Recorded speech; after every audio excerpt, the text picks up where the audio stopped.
I'd like to share my review on this large wall mirror, which could be hung in the dining room, your bedroom, a bathroom, any room that you have a nice wall space.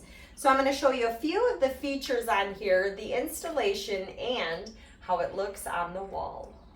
So for a few of the features, you can see here it's got this really nice little groove here on the edge, and we have the square cornered bottom along with the rounded top of the mirror. And then as far as durability, you could even walk on this mirror. Like, it's pretty sturdy.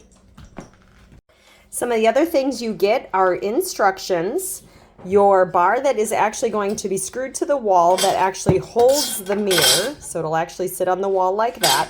And the nice part about the back of the mirror is you have this really nice lip that is actually going to just slide right in. So as far as installation of this mirror, I'm super excited about the simplicity of it.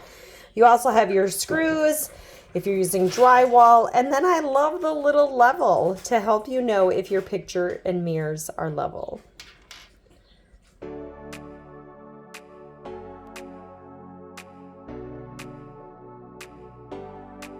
That the install is complete, you can see it's quite a large mirror.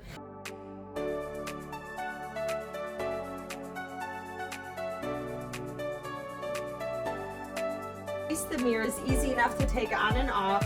I just used a cordless screwdriver, to screw the plate on, and then wiped up the mirror, and I think it looks really good down here at the end of the halls.